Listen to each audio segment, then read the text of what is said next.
So we are looking at page 38 of Why Right by Sartre. Sartre explains how we react to nature.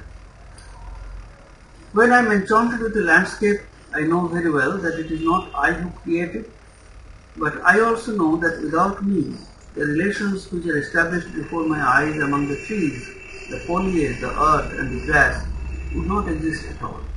I know that I can give no reason for the appearance of finality, which I discover in the assortment of hues and in the harmony of the forms and movements created by the wind.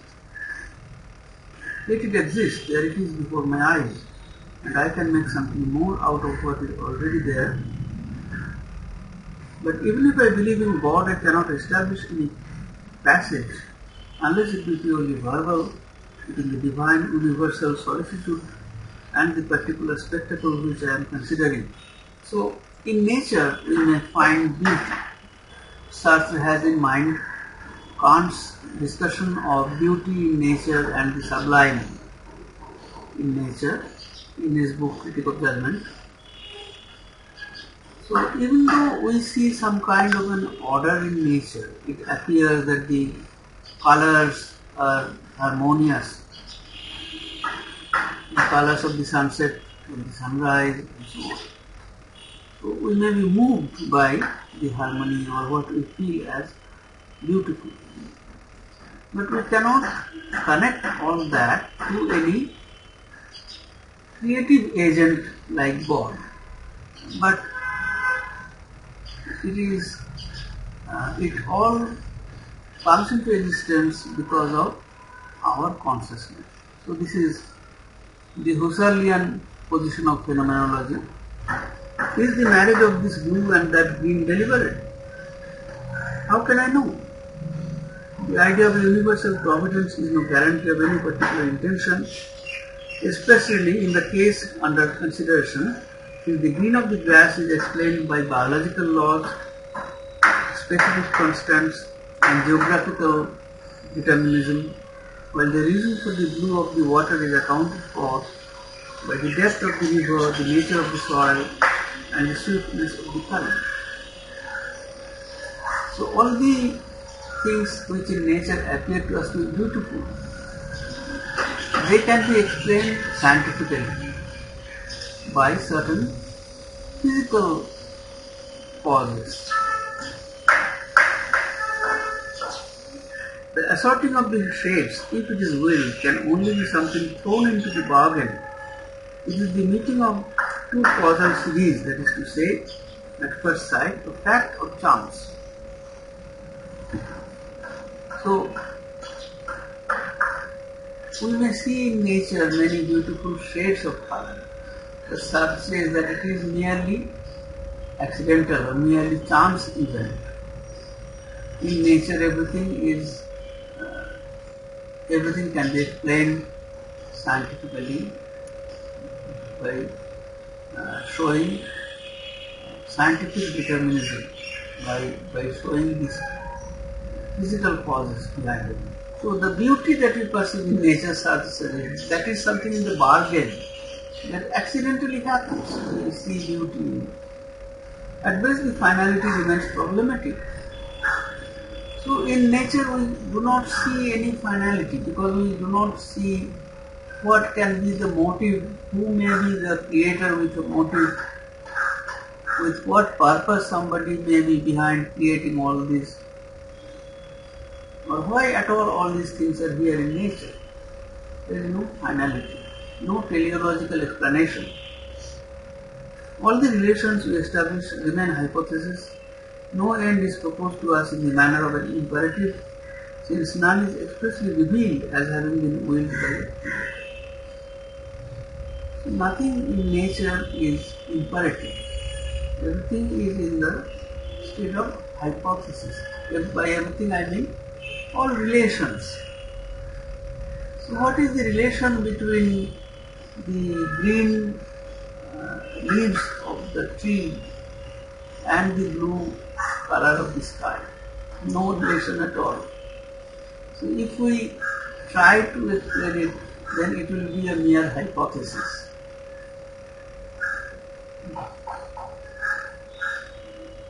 Because there is no creator. There is nobody sitting with a palette like an artist creating a work of art. So in a work of art there is a deliberate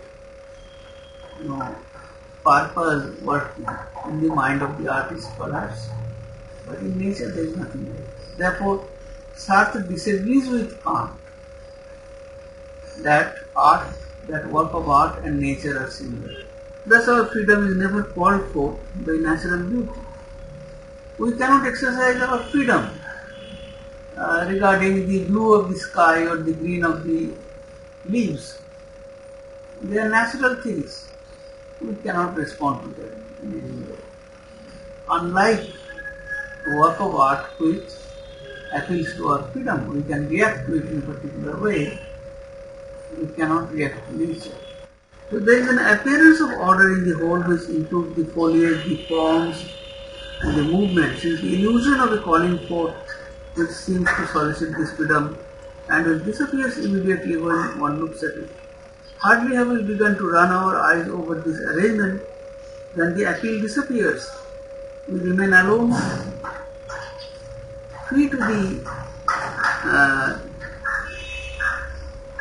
to tie up one color with another or with a third, to set up a relationship between the tree and the water, or the tree and the sky, or the tree, the water and the sky. So if we still try to establish relations or find relations between different things in nature, that would be merely artificial, because nature does not call forth our exercise of freedom, and nature constantly changes. So we may try to look at the beauty of the sunset, but the colors that we focused on, they do not remain the same, they immediately change and some other colors can be seen. So nature does not wait for our response. So my freedom becomes caprice regarding nature, Sartre says. It is mere whims. To the extent that I establish new relationships, I remove myself further from the illusory objectivity which solicits me. I muse about certain motives which are vaguely outlined by the things. The natural reality is no longer anything but a pretext for musing.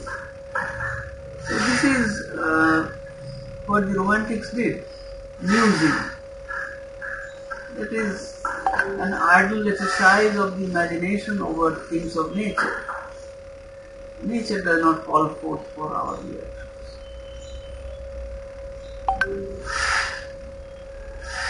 In that case, because I have deeply regretted that this arrangement which was momentarily perceived was not offered to me by somebody and consequently is not real, the result is that I fix my dream, that I transpose it to canvas or in writing. Sartre says that because we fail to react to nature, nature does not give us any freedom or calls for our freedom. Therefore, we try to fix it by artificially creating, by making a painting or writing a book. I fix my dream. So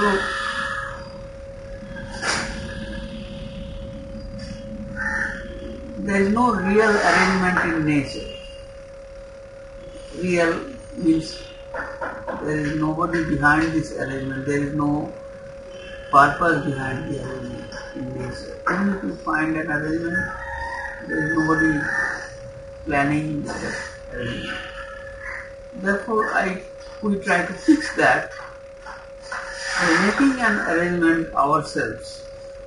When we make a painting or write a book, then that satisfies our hunger for reality or purposiveness. Thus I interpose myself between the finality without end, which appears in the natural spectacles and the gaze of other men. I transmit it to them. It becomes human by this transmission. Sartre imagines here about the position of an artist. There is a beautiful sunset, but the sunset does not give us any freedom to react to it. There are men who equally cannot react to the sunset. So what the artist does is that he makes an arrangement by which he paints the sunset so that other men can react to it, so that this painting calls forth their freedom. So it becomes human by this transmission. Art here is a ceremony of the gift, and the gift alone brings about the metamorphosis. The gift. What gift? Freedom is our gift. And to materialize that freedom, a ceremony is necessary. And that ceremony is art. It is something like the transmission of titles and powers in the matriarchate, when the mother does not possess the names, but is the indispensable intermediary between uncle and nephew. Since I have captured this illusion in flight, since I lay it out for other men and have disentangled it and rethought it for them, they can consider it with confidence. It has become intentional. So men can react to something which is intended by somebody, which has a purpose. Only then you can either praise or blame the work, if there is a creator of the work. There is no point you praising God for the beautiful sky, beautiful sunset, because we do not know whether there is God. We do not know whether there is any creator with an ultimate purpose or not. So we cannot praise or blame anybody for natural things. But for things of art, works of art, we find that somebody with an intention, with a purpose, has worked to produce the work of art, and it asks for our reaction to it. So it becomes something which makes human interaction possible. As for me, I remain to be sure at the border of the subjective and the objective without ever being able to contemplate the objective arrangement which I transmit. The artist can never fully look at his work as an object, which we discussed earlier also in this essay. So Sartre says that the artist remains on the border between the subject and the object. The reader, on the contrary, progresses in security. However far he may go, the author has gone further. There is the security of the reader, that he is not entering into an uncharted sea. The work may appear to him to be puzzling, it may have a very difficult plot, the reader may be confused, but he has this confidence that the writer has already thought it out. There is a plan behind it. Therefore, he does not lose his confidence. The author has gone further. Whatever connections he may establish among the different parts of the book, among the chapters of the words, he has a guarantee, namely that they have been expressly willed. As Descartes says, he can even pretend that there is a secret order among parts which seem to have no connection. The Creator has preceded him along the way, and the most beautiful disorders are effects of art, that is, again, order. So, even if it appears that in a work of art there is disorder, there is lack of thought, or there is lack of symmetry, all that may be intentional by the author, all that may be deliberate by the author. Therefore, the reader has the confidence that even the lack of order is an order. Reading is induction, interpolation, extrapolation. and the basis of these activities rests on the reader's will. As for a long time it was believed that that of scientific induction rested on the divine will. For a very long period, it was believed that the task of the scientist was only to understand God's will. In creating nature, God has a divine purpose which we ordinarily do not understand. But the scientist, by exploring, by investigating, may come to discover God's purpose behind it. That was the belief in the 17th, 18th, or most up to the 19th century. Until we became totally agnostic, materialistic, and lost our belief in any extraterrestrial creator.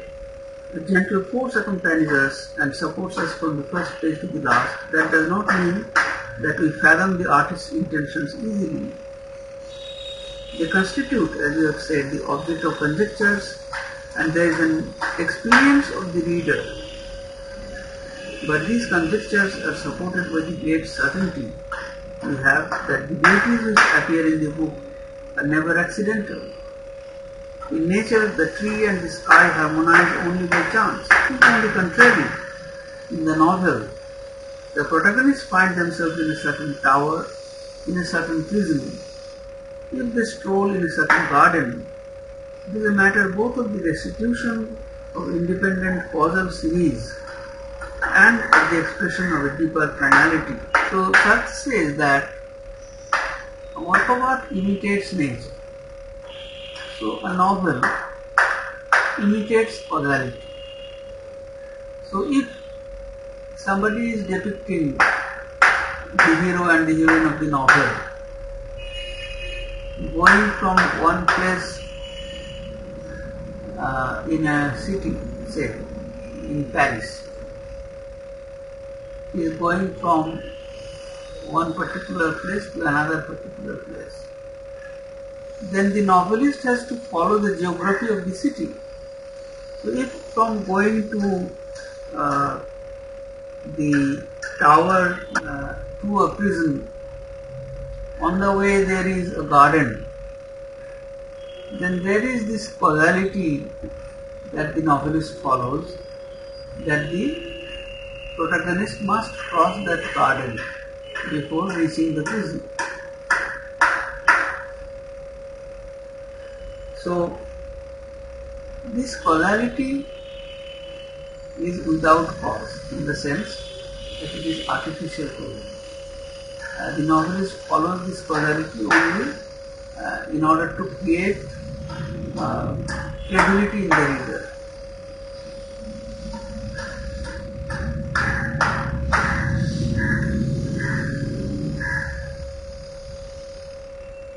It is a matter both of the restitution of the independent causal series. The character had a certain state of mind which was due to a succession of psychological and social events. On the other hand, he betook himself to a determined place, and the layout of the city required him to cross a certain path. So the writer does not avoid his geographical necessity because he is describing this particular city. The character must cross this path. So this is a causality, a restitution of causality, Sartre says. Because in novel or in a work of art, causality is artificial. The novelist restitutes causality and of the expression of a deeper finality, for the part came into existence only in order to harmonize with a certain state of mind, to express it by means of things, or to put it to relief by a vivid contrast, and the state of mind itself was conceived in connection with the landscape. Requirements of the plot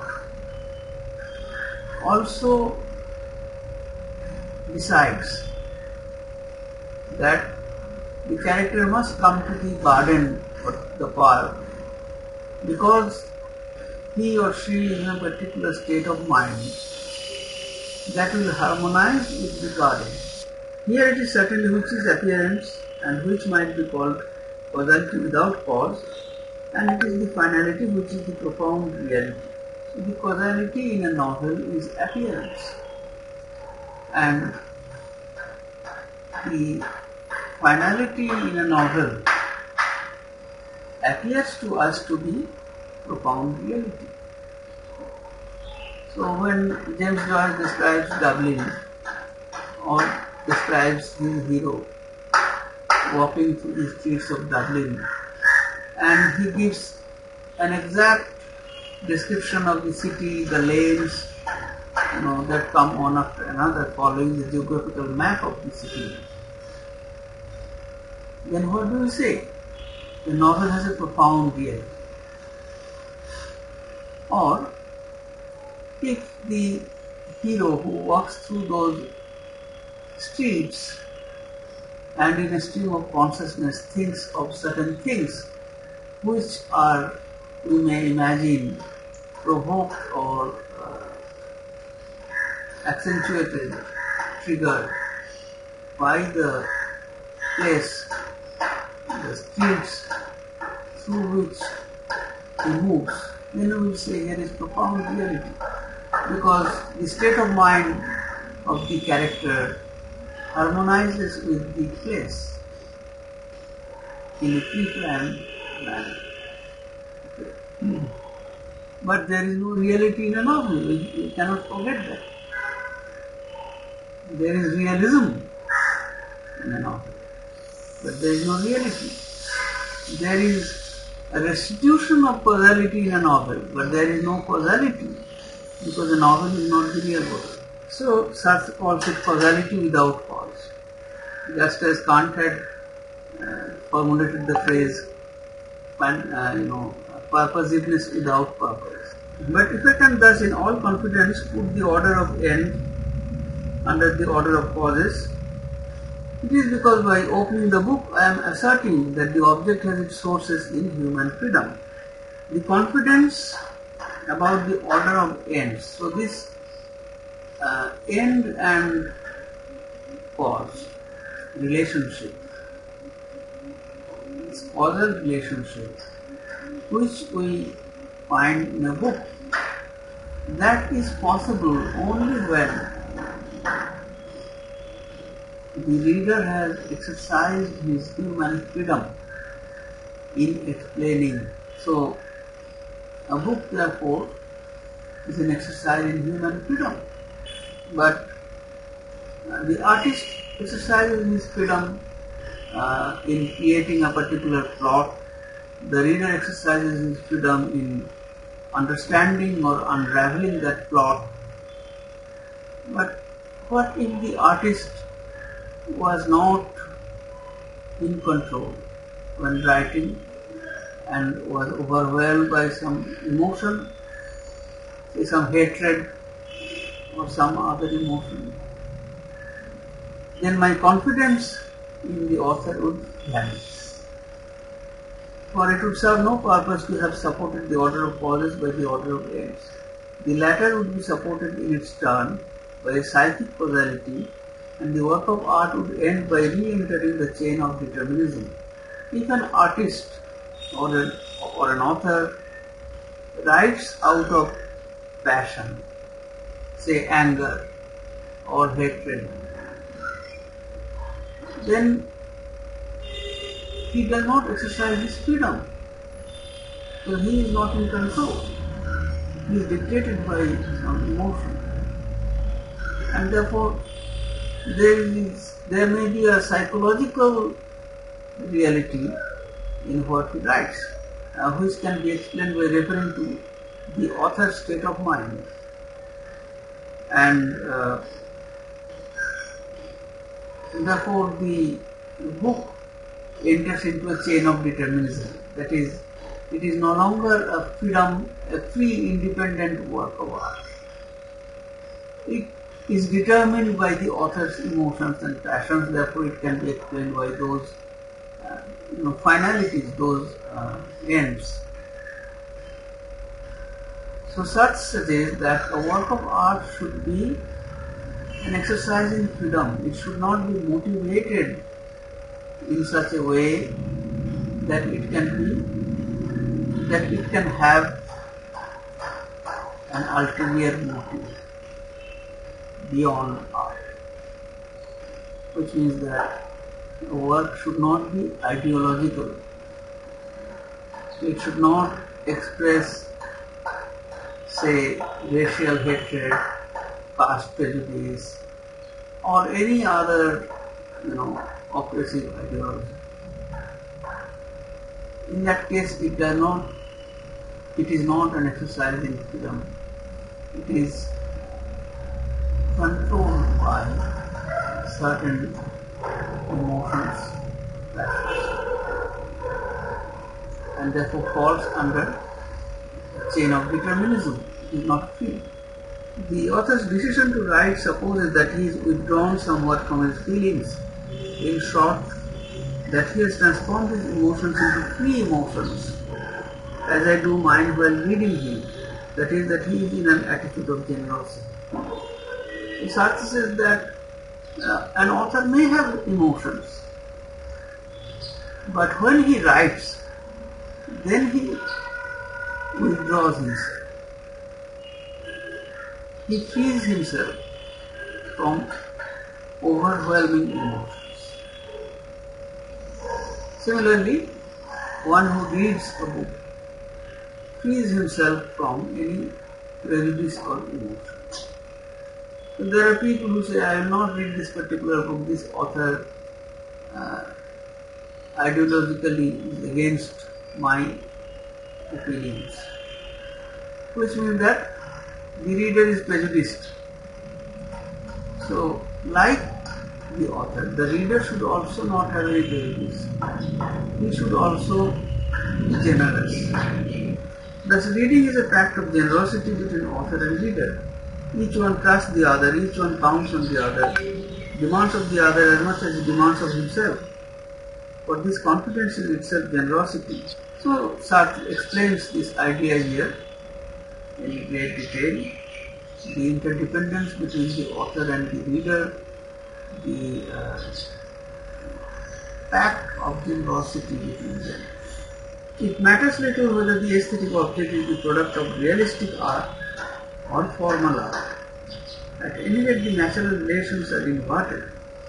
So, a work of art, even if it follows realism, it is not real. The natural relations are not the same in the work of art. So Sartre suggests that the conflict between realism and formalism, that is inessential. At any rate, the natural relations are inverted.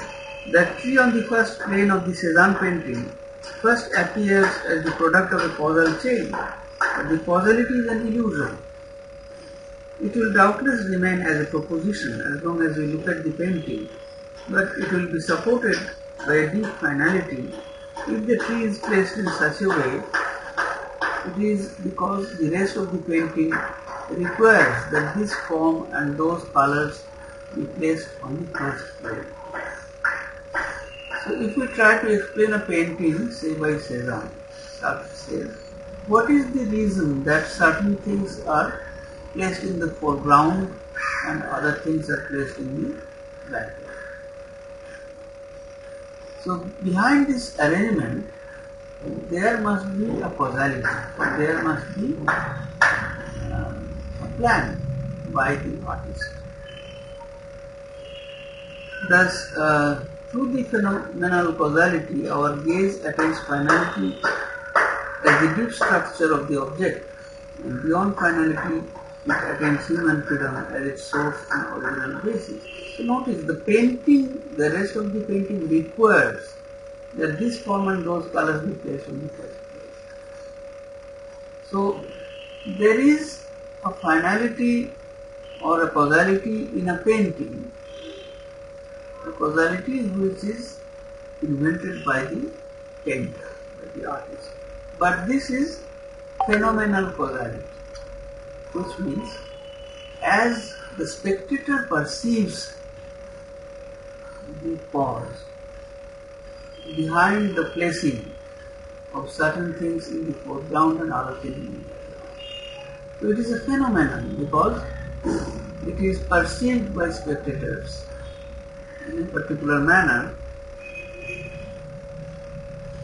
and therefore the spectator realizes that the artist has exercised his freedom in this arrangement, and the spectator has exercised his freedom in reading the arrangement or interpreting the arrangement in the painting.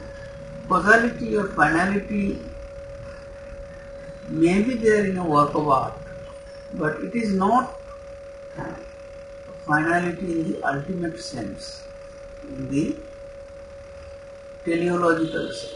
That is, the work of art does not mean to achieve anything instrumental, anything by this work of art. The work of art is not a tool to achieve anything. Therefore, this causality or finality is only an exercise in freedom. It is not a teleological causality or finality. So Sartre here is thinking about Kant's definition of purposiveness without purpose. Even though he had differed, he differed with Kant on the question of comparison of art with nature. So we must remember that art is produced by people, and therefore some finality may be there in art. But in as much as a work of art is not used as a tool by the artist for some ideological purpose, its finality should be restricted to its form. Basically, that is what Sartre is saying here, because he is talking about the planes, the foreground, the background. So it is a formal aspect of the painting. So a painting may have some, causality with reference to its formal aspect, but with reference to its content, it should have no causality, no purpose. Otherwise, it will become a tool or an instrument. Beyond finality, it attains human freedom, which is the source and original basis of the work of art. Vermeer's realism is carried so far that at first it might be thought to be photographic, but if one considers the splendor of his texture, the pink and velvety glory of his little brick walls, the blue thickness of a branch of woodbine, the glazed darkness of his vestibules, the orange-coloured flesh of his faces, which are as polished as the stone of holy water basins, one suddenly feels in the pleasure that he experiences that the finality is not so much in the forms or colours as in his material imagination. So in Cézanne's case, the finality was in form, in shades of colours determining different planes. In Vermeer's case, the finality is not in the form but in his material imagination. So Vermeer represents people, things, everything with a material glow. It is the very substance and temper of the things which will become their reason for being. With this realist, we are perhaps closest to absolute creation. So, thinking or comparing two artists, Cézanne, who is not as much of a realist as Vermeer. When Sartre comes to Vermeer, then he says that this is closest to absolute creation, since it is in the very passiveness of the matter that we meet the unfathomable freedom of man. So how does Vermeer represent objects so well that they stand out as objects with their material flow, their passivity. And as the objects are depicted as passive, so the human characters in this painting, they, by contrast, are represented as active agents. Therefore, even though Vermeer's work is a realistic work, we see here an exercise in freedom. What kind of freedom? Unfathomable freedom of man? His ability to imagine deeply and to abstract the objectness of the object, of the material object. There lies the freedom, the artist's freedom. Then Sartre gives some literary examples. The work is never limited to the painted, sculpted or narrated object. Just as one perceives things only against the background of the world, so the objects represented by art appear against the background of the universe. Just as one perceives things, Sartre is never away from the ground of phenomenology. How we perceive phenomena, how we perceive the world as phenomena through our senses, in our consciousness. So in phenomenology, the question of reality does not arise, because Husserl begins by saying that we do not know what is real and what is imaginary. We only perceive things. So the world is perceived by us against the, we perceive things against the background of the world. In art, we perceive things against the background of the universe. On the background of the adventures of Fabrice at the Italy of 1820, Austria, France. So here Sartre is referring or alluding to the 19th century novelist Stendhal, his novel The Charterhouse of Parma, La Chartreuse de la Parme. Here the novelist depicts the Italy of 1820, Austria, France, the sky and stars which the Abbe Blanis consults, and finally the whole earth. If the painter presents us with a field or a vase of flowers, his paintings are windows which are open on the whole world. Sartre is thinking in terms of the traditional way artists are trained in France. Artists are made to draw still life, where they paint a still object. It could be a vase containing flowers. So what is the philosophy behind painting a still life? Sartre says that it opens a window onto the world. We follow the red path,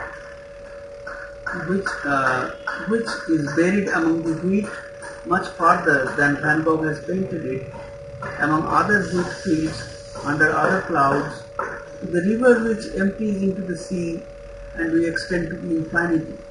So when a painter represents these things, a winding path among the valleys, a river and a sea, for example, then as if we are transported to infinity, the deep finality which supports the existence of the field and the earth. But it is merely a painting, say a painting by Van Gogh, where Van Gogh has painted wheat fields. But as you look at the painting, we are transported to infinity in our imagination, so that through the various objects which it produces or reproduces, the creative act aims at a total renewal of the world. All these do not appear to us to be very new. A work of art refreshes the world for us, renews the world for us. through its imaginative performance or imaginative representation. Each painting, each book is a recovery of the totality of being. Now here, there lies the difference. Sartre conceives of art as part of being. So being is a very important term in existential philosophy, an ontological term. Recovery of being. Why? Because our being, our existence seems to be polluted by too many things, particularly by politics of oppression. Therefore, how can this being be recovered? In that art helps.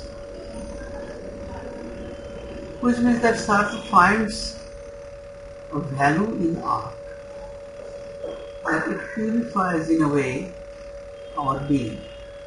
Why does it purify our being? Because art is a creative act, and secondly, it is an act in the exercise of freedom. That is why it purifies our being. Each of them presents this totality to the freedom of the spectator. For this is quite the final goal of art, to recover this world by giving it to be seen as it is, but as if it had its source in human freedom.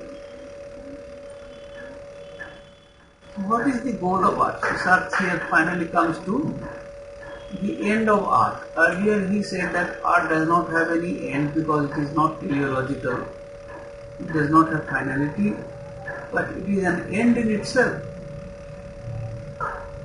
And what is that? It recovers the world by making it available for our seeing.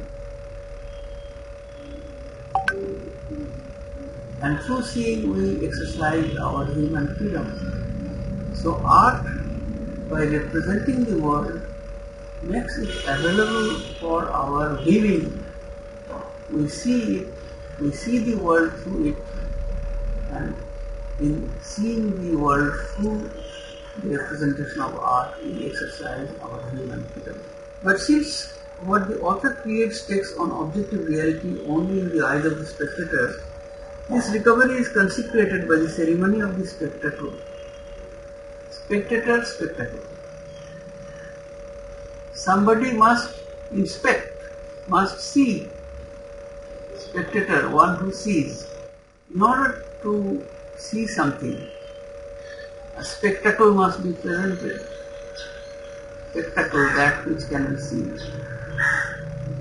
And Sartre says it is like a ceremony, and particularly of reading. So, the spectacle is, say, a work of art, a painting presented for our seeing, or a book presented for our reading.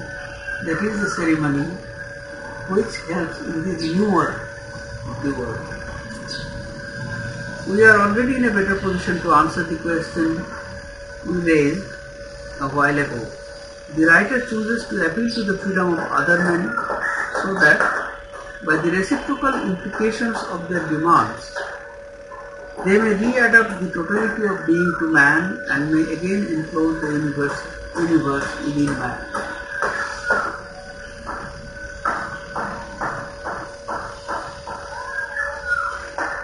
Is this sentence difficult? It is not, if we have followed Sartre's vein of thought so far.